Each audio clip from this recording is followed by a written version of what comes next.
तो एक बार फिर से आप सभी का स्वागत कर रहा हूँ मेरे इस नए वीडियो के साथ। यहाँ हम विचार कर रहे हैं मार्च के महीने के लिए। मार्च के महीने के हिसाब से अगर देखा जाएगा तो अब अगर आपका कुंभ लगन है तो इस मंथ को आप अपने लिए कैसे प्लान कर सकते हो। यहाँ पे आपको जो अपने लगन चार्ट में ग्रहों की स्थितियां नजर आ रही है, कुछ मार्च के गोचर के हिसाब से ही ये आपको नजर आ रही है। यहाँ पे हम सबसे पहले गोचरीय स्थितियों पर विचार करेंगे कि कौन सा ग्रह कहाँ गोचर करने वाला है, और उसके बाद आगे बढ़ेंगे और देखेंगे कि इनका जो रिजल्ट है वास्तव में वो आपको इस मंथ में कैसे मिलने वाला है। तो सबसे पहले अगर हम गोचरीय स्थितियों पर विचार करें तो सूर्य की चर्चा करते हैं। सूर्य 15 मार्च तक यहाँ कुंभ राशि में गोचर करने वाले हैं आपके चार्ट में। उसके बाद वो मीन राशि में प्रवेश कर जाएंगे। बुध का गोचर मीन राशि में है और मीन में ये अभी 20 मार्च तक वक्री स्थिति में है। शुक्र का गोचर देखा जाए तो 2 मार्च से ये मीन राशि में प्रवेश करेंगे और 26 मार्च तक लगभग ये मेष राशि में प्रवेश कर जाएंगे। तो पहले ये 2 मार्च से मीन में आएंगे और उसके बाद ये फिर से अपना राशि परिवर्तन कर रहे हैं 26 मार्च को, जहां फिर से मेष राशि में आ रहे हैं आगे बढ़कर। मंगल का गोचर कुंभ राशि में है। बृहस्पति फिलहाल मिथुन राशि में गोचर में है, हालांकि 11 मार्च से ये अब मार्गी भी हो रहे हैं। शनि का गोचर मीन राशि में रहेगा। चंद्रमा 1 मार्च को आपको कर्क राशि में देखने को मिलेंगे। वहीं राहु और केतु के गोचर में कोई भी बदलाव फिलहाल नहीं है। जहां पर राहु अभी कुंभ राशि में गोचर कर रहे हैं, वहीं केतु सिंह राशि में गोचर कर रहे हैं। तो अब हम विचार कर लेते हैं किस प्रकार से आपका जो मार्च का मंथ है वो रहने वाला है। यहाँ पे हम सबसे पहले स्टार्टिंग करेंगे आपके लिए लग्नेश से। लग्नेश अभी शनि है आपके चार्ट में और वो 12वें घर के भी लॉर्ड हैं। शनि फिलहाल ट्रांजिट में रहेंगे आपके सेकंड हाउस में ही, जहाँ वो बुध और शुक्र के साथ भी युति करेंगे। ऐसी कंडीशन में ये मंथ में आपको फाइनेंस वाइज बहुत अच्छी स्थिति रहने वाली है। साथ साथ में फाइनेंस वाइज अगर आपका कोई नया इनकम सोर्स आप क्रिएट करना चाहते हैं या तो फिर अपने फैमिली के मामलों पर आप ज़्यादा से ज़्यादा ध्यान देना चाहते हैं, तो ये समय काफ़ी बेटर साबित होगा। अब मेन इंपॉर्टेंट बात आपके लिए ये है कि जो आपके सेकंड हाउस के लॉर्ड हैं वो बृहस्पति हैं, और बृहस्पति इस मंथ में मार्गी भी होने वाले हैं। तो फाइनेंस वाइज या आपके अर्निंग के हिसाब से, कैरियर के हिसाब से ये मंथ और भी ज़्यादा बेटर साबित हो सकता है। तो जब बृहस्पति मार्गी हो जाएंगे उसके बाद शनि या फिर बुध या फिर शुक्र के रिजल्ट और भी ज़्यादा बेहतर हो सकते हैं। लेकिन जो आपके जन्म के समय का चार्ट है आपके पास, उस चार्ट में दूसरे भाव में कोई भी ग्रह अगर बैठा है उस ग्रह पर जरूर विचार कर लीजिएगा। अब यहाँ शनि 12वें घर के भी लॉर्ड होके आ रहे हैं आपके सेकंड हाउस में। तो अगर आपका फॉरेन से किसी भी प्रकार का कोई आपको गेन होता है, आपको कोई इनकम वगैरह प्राप्त होती है या किसी भी अन्य तरीके से आपको कोई भी फायदा होता है, तो इस प्रकार से शनि दिखाते हैं। अगर आप फॉरेन में सेटल्ड हैं तो और भी ज़्यादा अच्छा रहेगा। शनि यहाँ आ रहे हैं तो वो पारिवारिक रूप से आपको काफ़ी सक्षम बनाते हैं। पारिवारिक जिम्मेदारियों को वहन करने या उनको पूरा करने में आपको काफ़ी सक्षम बनाएंगे। शनि का जो दृष्टि रहेगा यहाँ से आपके फोर्थ हाउस पे रहेगा।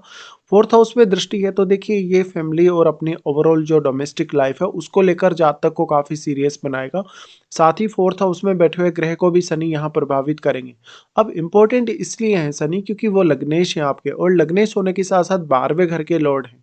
तो निश्चित तौर पे आपके अपने फैमिली के लिए कुछ बड़े खर्चे होने की भी संभावना उतनी ही ज़्यादा होगी, या फैमिली की रिस्पॉन्सिबिलिटीज़ को पूरा करने के लिए भी आप अपना कोई खर्चा कर सकते हो। अब ये फोर्थ हाउस है आपका, तो आपका जो घरेलू सुख सुविधाएं हैं वो शनि की दृष्टि से प्रभावित होंगी। ऐसे में भले ही आप उतनी सुख सुविधा के साथ नहीं आगे बढ़ रहे अपने जीवन में, लेकिन अपने फैमिली के सदस्यों के लिए फिर भी आप अपना जो डेडिकेशन है वो दिखाएंगे। शनि का यहाँ फोर्थ हाउस पे एस्पेक्ट होने से जो भी लोग अपने घर में कोई कंस्ट्रक्शन रिलेटेड काम करना चाहते हैं, जो भी लोगों का कोई भी प्रकार से कोई रूम वगैरह बनाने का या कोई भी प्रकार से बिल्डिंग वगैरह बनाने का कोई प्लान है या रिनोवेशन वगैरह करवाने का प्लान है, तो आप उसमें भी सफल होंगे। फिर इनका दृष्टि होगा आपके अष्टम पे। देखिए अष्टम पे जब जब भी शनि दृष्टि डालते हैं तो वो यहाँ आपको ज़्यादा से ज़्यादा स्टेबिलिटी देने की कोशिश करते हैं। अब यहाँ बुध और शुक्र का भी दृष्टि होगा तो ये आपकी जो मैरिड लाइफ है या आपका जो जीवन साथी के साथ रिलेशनशिप है या उनके जीवन साथी की फैमिली के साथ आपका जो रिलेशनशिप है उसके लिए भी काफ़ी महत्वपूर्ण होगा। यहाँ जो दृष्टि पड़ रही है बेसिकली उन लोगों को सबसे ज़्यादा मदद मिलेगी जो किसी ऐसे फील्ड में काम कर रहे हैं जहाँ बहुत ज़्यादा गोपनीयता है, जहाँ पर जासूसी जैसी गतिविधियाँ आपको करनी पड़ती हैं, कोई बहुत गहन जांच पड़ताल आपको करनी पड़ती है। यहाँ पे शनि का दृष्टि होने से मेजरली आपको आर्थिक मामलों में ज़्यादा से ज़्यादा स्टेबिलिटी की तरफ देखना चाहिए, और ज्ञान प्राप्ति के दृष्टिकोण से भी देखा जाए तो तीनों की जो दृष्टि यहाँ पड़ रही है वो आपको काफ़ी ज़्यादा सपोर्ट करेगी। अब लेकिन अष्टम भाव में अगर यहाँ कोई ग्रह बैठा है तो उस ग्रह पर आप स्वयं जरूर विचार कर लीजिएगा। उसके बाद अगर देखा जाए तो यहाँ शनि का दृष्टि आ जाता है आपके 11th हाउस पे, जहाँ पर अब गुरु का भी दृष्टि है साथ में। तो इस प्रकार का शनि आपको बहुत ज़्यादा धैर्य प्रदान करेगा आपके इनकम सोर्सेज को बनाने, साथ साथ में आपके नेटवर्क में विस्तार देगा। और अगर आप कोई बिजनेस वगैरह कर रहे हैं तो ज़्यादा अच्छा समय इस मंथ में आपके साथ बीत सकता है। फिर दूसरे भाव के स्वामी बृहस्पति के बारे में ही विचार कर लेते हैं। ये आपके चार्ट में देखा जाए तो आपके 11वें घर के भी लॉर्ड हैं, और अभी क्योंकि शनि भी इन्हीं के घर में ट्रांजिट कर रहे हैं तो इसलिए गुरु और भी ज़्यादा इंपॉर्टेंट हो जाते हैं। गुरु अभी आपके पंचम भाव में है और अभी वक्री स्थिति में है। 11 मार्च से ही मार्गी होने वाले हैं। 11 के बाद आपको ये देखने को मिलेगा कि आपके ज़्यादातर डिसीजन जो पहले या तो सही नहीं हुए थे, या तो वो डिसीजन आपने स्किप कर दिए या लिए ही नहीं आपने डिसीजन, तो उन मामलों पर अब सबसे ज़्यादा फर्क पड़ेगा। ऐसे में आपके कुछ नए कार्य स्टार्ट हो सकते हैं या तो पुराने कार्य कुछ फिर से शुरू हो सकते हैं। इस प्रकार का गुरु है तो धन को लेकर, अपनी इनकम को लेकर कुछ अच्छी प्लानिंग्स आप कर सकते हैं। संतान प्राप्ति होने या संतान से आपको सपोर्ट मिलने की भी उतनी ज़्यादा संभावना होगी। अब बुध आपके चार्ट में कितने वेल प्लेस्ड हैं, और यहाँ अगर पंचम में आपके कोई भी ग्रह बैठा है आपके जन्म के समय का, तो उस ग्रह पर भी आपको विचार करना उतना ही ज़्यादा जरूरी होगा।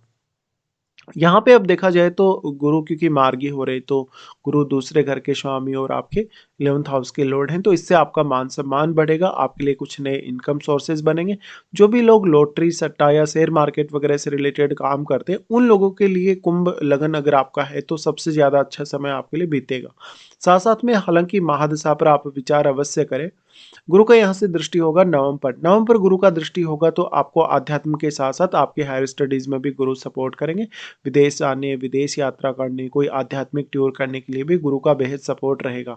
गुरु के अब मार्गी होने के बाद से आप ये देखेंगे कि आपके जो ज़्यादातर कार्य हैं वो तेजी से बनने लगेंगे, क्योंकि गुरु का जो स्पीड है इस समय ट्रांजिट में वो काफ़ी फास्ट है। उसके बाद यहाँ जो बैठा हुआ ग्रह है नवम भाव में, वो भी यहाँ बृहस्पति की शुभ दृष्टि से प्रभावित जरूर होगा। बृहस्पति फिर अपने ही घर पे दृष्टि डाल रहे हैं जहाँ वो आपको सबसे ज़्यादा बेहतर रिजल्ट देने वाले हैं। तो ऐसे में ये मंथ आपके लिए अगर देखा जाए तो आर्थिक मामलों में सबसे ज़्यादा महत्वपूर्ण है। आपकी पब्लिकली आप किस तरीके से डील करते हैं, लोगों के साथ आपका व्यवहार कैसा है, लोगों को आप किस प्रकार से इंस्पायर कर सकते हैं, गाइड कर सकते हैं। यहाँ पे इनका जो दृष्टि आ जाता है फिर आपके लगन पे रहेगा। लगन पर अब क्योंकि ये राहु को भी प्रभावित कर रहे हैं तो सूर्य, मंगल और राहु इन तीनों के रिजल्ट्स को यहाँ गुरु कंट्रोल करने का काम करेंगे। तो कुछ हद तक यहाँ आपकी पर्सनैलिटी का प्रभाव दूसरे लोगों पर काफ़ी बढ़ेगा, आप दूसरे लोगों पर काफ़ी हावी भी होंगे, और ये पब्लिक डीलिंग के लिए काफ़ी अच्छा है, लेकिन ये आपके पर्सनल नेम फेम के लिए भी काफ़ी अच्छा ही है। उसके बाद यहाँ से देख लेते हैं मंगल को। मंगल आपके तीसरे घर के स्वामी और आपके चार्ट में 10वें घर के स्वामी हैं। मंगल फिलहाल लगन में गोचर कर रहे हैं जहाँ वो सूर्य और राहु के साथ रहेंगे। तो कैरियर पर्पस के हिसाब से देखा जाए तो ये मंथ और भी ज़्यादा इंपॉर्टेंट हो गया, क्योंकि 10th लॉर्ड ही आपके जब लगन में गोचर कर रहे हैं तो आप अपने कैरियर रिलेटेड मामलों में कुछ भी इस समय हासिल करने की क्षमता रखते हैं। अब जो यहाँ पे मंगल के साथ क्योंकि सूर्य भी बैठे हैं और सूर्य सप्तमेश है, इसलिए आपका जो पब्लिक रिलेशन है वो और भी ज़्यादा मैटर करेगा। मंगल यहाँ से दृष्टि डाल रहे हैं 4th हाउस पे, जहाँ शनि भी यहाँ दृष्टि डाल रहे हैं, तो ये प्रॉपर्टी खरीदने, अपना घर वगैरह खरीदने के लिए काफ़ी अच्छी स्थिति बन सकती है। लेकिन परिवार में किसी के साथ भी आपका मनमुटाव ना हो, या परिवार के सदस्यों पर आप बहुत ज़्यादा ही हावी ना हो, इस बात को लेकर भी आपको उतना ही सतर्क रहना होगा। उसके बाद इनका दृष्टि होगा आपके सप्तम पर, जहाँ वो केतु पर भी अपनी दृष्टि डाल रहे हैं। तो ये मैरिड लाइफ या रिलेशनशिप के हिसाब से उतनी बेटर स्थिति नहीं है। सबसे ज़्यादा प्रॉब्लम उन लोगों को आ सकती है जिनका जीवन साथी के साथ अच्छे रिलेशन नहीं है, या झगड़ा चलता है कोई ना कोई, या विवाद वगैरह कोई ना कोई चल रहा है। उसके बाद इनका जो दृष्टि है आपके अष्टम पे होगा। अष्टम पे दृष्टि होगा तो अष्टम भाव से आपको गेन होने की संभावना सबसे ज़्यादा होगी। हालांकि इन-लॉज के साथ आपका अगर किसी भी प्रकार का कोई लेन देन है या उनके साथ कोई भी पार्टनरशिप है तो थोड़ा आपको ज़्यादा ध्यान देना होगा। इस प्रकार का जो मंगल होगा वो आपकी हेल्थ के लिए आपको बहुत सक्रिय बनाएगा, साथ साथ में आपके नेम फेम को बढ़ाएगा, आपको बहुत ज़्यादा कुछ पाने की क्षमता मंगल देता है, क्योंकि मंगल बहुत ज़्यादा एनर्जेटिक बनाता है, लेकिन यहाँ सूर्य भी साथ है। अब सबसे ज़्यादा प्रॉब्लम आपको तब आ सकती है जब मंगल आपको यहाँ बहुत हाई एक्सपेक्टेशन देने वाले हैं, तो फिर आपके रिश्तों पर ही सबसे ज़्यादा नकारात्मक असर पड़ेगा इसका। अब वैसे अगर देखा जाए तो क्योंकि मंगल तीसरे घर के भी लॉर्ड है और तीसरे घर के लॉर्ड जब यहाँ आ रहे हैं तो आप कोई भी प्रकार का टारगेट हासिल करने में सक्षम है। आपके अंदर इतनी ज़्यादा एनर्जी या ऊर्जा है कि आप लाइफ में इस समय कुछ भी कर सकते हैं, कितना भी असंभव से असंभव काम को भी आप संभव बना सकते हैं। उसके बाद यहाँ से हम देखेंगे शुक्र को। शुक्र जो कि आपके चार्ट में यहाँ पे 4th लॉर्ड और वो आपके 9th लॉर्ड है। शुक्र ट्रांजिट कर रहे हैं फिलहाल आपके 2nd हाउस में, जहाँ पर वो उच्च की स्थिति में भी होंगे। हालाँकि शुक्र अपना राशि परिवर्तन भी करेंगे, लेकिन 2 मार्च से ये मीन में आ रहे हैं। 2 मार्च के बाद में आपको ये देखने को मिलेगा कि आपके इनकम सोर्सेज़ में वृद्धि होगी, साथ ही फैमिली पर कुछ खर्चे होंगे। यहाँ शुक्र का आना आपके क्रिएटिव टैलेंट के लिए काफ़ी अच्छा है। आपकी वाणी का जो प्रभाव है वो भी काफ़ी तेज़ी से बढ़ेगा। इसके अलावा फिर शुक्र दृष्टि डालते हैं आपके अष्टम पे, तो अष्टम भाव में बैठा हुआ ग्रह भी यहाँ शुक्र को जरूर प्रभावित करेगा। और शुक्र अष्टम से अगर इस प्रकार से देखा जाए तो आपको काफ़ी ज़्यादा गेन दिला सकते हैं आर्थिक मामलों में।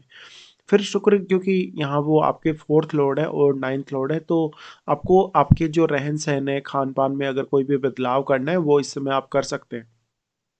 फिर इनका जो ट्रांजिट है वो यहाँ से चेंज होगा, 3rd हाउस में ये आ जाएँगे।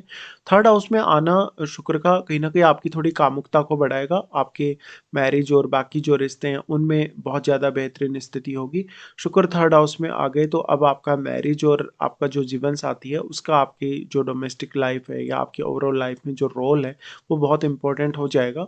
इसलिए अगर आपका थोड़ा बहुत मनमुटाव चल रहा है जीवन साथी के साथ या कुछ ऐसी स्थिति चल रही है कि एडजस्टेबल कुछ हो सकता है, कुछ बहुत पॉजिटिव के लिए आप विचार कर रहे हैं, तो इस समय थोड़ा प्लानिंग कर सकते हो। शुक्र के 3rd हाउस में आने से मेनली आपको अपने पर्सनल टैलेंट या पर्सनल जो आपकी छवि है उस पर भी ज़्यादा से ज़्यादा ध्यान देना चाहिए। इस प्रकार का शुक्र दृष्टि डालेगा अपने ही घर पे, जहाँ पर वो आपको कोई लंबी दूरी की यात्रा करवा सकता है, कोई ना कोई ऐसा टूर करवा सकता है जहाँ एंटरटेनमेंट वगैरह के लिए आप कोई ना कोई टूर कर रहे हैं। उसके बाद देखते हैं बुध को। बुध पंचमेश और आपके चार्ट में फिर वो आपके अष्टमेश हैं। बुध का गोचर हो रहा है आपके 2nd हाउस में, जहाँ पर वो नीच की स्थिति में होंगे और क्योंकि अब ये वक्री स्थिति में भी होंगे, 20 तारीख तक के लिए ये वक्री होंगे। तो यहाँ देखिए थोड़ा वाणी को लेके ध्यान देना होगा। वाणी आपकी बहुत कर्कश ना हो क्योंकि शनि साथ है। और जिन लोगों के भी इंटरव्यू वगैरह हैं, जिन लोगों को कोई नए जॉब वगैरह की तलाश है, उन लोगों को भी थोड़ा सीरियस रहना होगा। यहाँ बुध फिर दृष्टि डालते हैं अपने ही घर पे, जहाँ पर वो आपको आर्थिक मामलों में और आपके रिलेशनशिप से जुड़े मामलों में थोड़ा सपोर्ट देने वाले हैं। उसके बाद हम यहाँ से आगे बढ़ते हैं, चंद्रमा को देखते हैं। चंद्रमा आपके चार्ट में देखा जाए तो क्योंकि 6th हाउस के लॉर्ड है और शुरुआत में 6th हाउस में ही ट्रांजिट भी करेंगे, तो शुरुआत में इस मंथ में कुछ खर्चे अगर आपको करने हैं या कुछ पैसा आपको बचा के भी रखना है तो ऐसे कुछ आप प्लानिंग कर सकते हैं। कर्ज वगैरह जिन लोगों को लेना है वो भी इस समय ले सकते हैं। देखिए अपने घर में चंद्रमा होंगे तो आपका फायदा आपके बॉस और आपके कलीग लोग उठाएंगे। आपके ऊपर कोई बहुत बड़ी जिम्मेदारी वो डाल सकते हैं, ऐसे में आपको थोड़ा अलर्ट रहना होगा।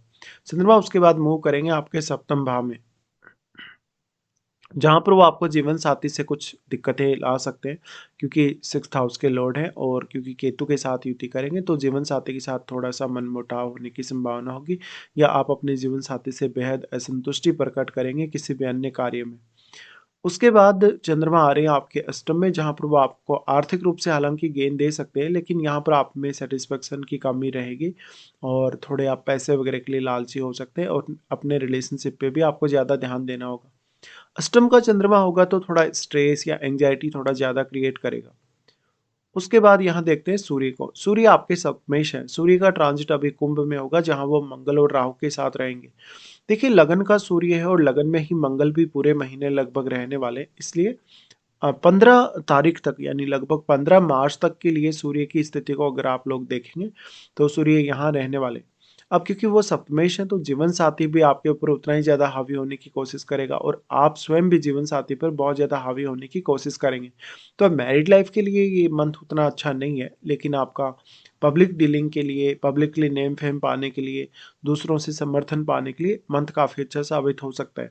साथ में अगर आप किसी गवर्नमेंट सेक्टर से जुड़े हैं, अगर आप पॉलिटिक्स वगैरह से जुड़े हैं, किसी बहुत बड़े मैनेजमेंट के पद पे हैं, अ, आप कोई कंपनी वगैरह में कोई डायरेक्टर वगैरह हैं या तो सरकारी क्षेत्र में किसी बहुत बड़े पद पे हैं, तो निश्चित तौर पे आपको और भी ज़्यादा नेम फेम बढ़ेगा आपका, आपका प्रभाव भी बढ़ेगा, आपकी जो शक्तियाँ हैं, आपका जो प्रभाव है उसमें वृद्धि भी होगी। सूर्य उसके बाद यहाँ से अपना राशि परिवर्तन कर लेंगे और आपके सेकंड हाउस में आ जाएंगे, जहाँ पर वो आपके लिए आर्थिक मामलों में और आपके रिसर्च रिलेटेड मामलों में सबसे ज़्यादा सपोर्ट करने वाले हैं। इसके बाद हम आगे बढ़ जाते हैं और अब देख लेते हैं कौन कौन से आपके लिए इस मंथ में अच्छे दिन हैं और कौन कौन से कुछ खराब दिन भी आपके लिए आने वाले हैं। सबसे पहले अच्छे दिनों की बात करेंगे तो आपके लिए 11 से 13 तारीख तक और 23 से 26 तारीख तक ये काफ़ी अच्छे दिन इस मंथ में निकल के आ रहे हैं। अगर आपका कोई भी ऐसा काम है जो बार बार प्रयास करने पर भी नहीं बन रहा, जिस काम में आपको कुछ व्यवधान आ रहा है या परेशानी आ रही, तो आप इन दिनों पर थोड़ा फोकस करके उन कार्यों को प्लान जरूर कर सकते हैं। उसके बाद देखेंगे कौन-कौन से ऐसे दिन हैं जहाँ पर आपको कुछ प्रॉब्लम्स होंगी। चंद्रमा का गोचर जब आपके अपने स्वयं के ही घर में होगा कर्क राशि में, तो 1 तारीख, 27 और 28 ये जो तिथियाँ हैं इनको ये ऐसी स्थिति बनेगी। इस दौरान आपको अपने हेल्थ पे ज़्यादा से ज़्यादा ध्यान देना होगा, साथ-साथ में अपने रूटीन पर भी। और किसी के साथ भी आपको वाद-विवाद या किसी भी प्रकार की लड़ाई-झगड़ा जैसी स्थिति है उससे बचना होगा। साथ ही आप किसी को भी सपोर्ट करें तो निश्चित तौर पे सामने वाला भी आपको कुछ ना कुछ सपोर्ट करे बाद में, ऐसा एक्सपेक्ट करके आप सपोर्ट करेंगे। चंद्रमा का जो ट्रांजिट है फिर आपके अष्टम में जब होगा 4, 5 और 31 तारीख को ये स्थिति बनेगी। ये काफ़ी स्ट्रेसफुल समय रहेगा, हालाँकि इन 3 दिनों में आपको आर्थिक रूप से कुछ बड़े बदलाव अपनी लाइफ में सामने आ सकते हैं। फिर चंद्रमा का गोचर होगा यहाँ कैप्रिकॉर्न में 14 और 15 को। तो 14 और 15 को आपसे कुछ गलत फैसला हो, या तो आपका हेल्थ वगैरह को लेके कुछ दिक्कत हो, परिवार को लेके कुछ ना कुछ बड़ा खर्चा हो, तो ऐसी स्थितियाँ बन सकती हैं। तो ये कुछ दिन हैं जहाँ पर आपको कुछ परेशानी आएगी। फिलहाल हम यहाँ पूरा डिस्कशन कर चुके हैं। फिलहाल आपको वीडियो देखने के लिए धन्यवाद।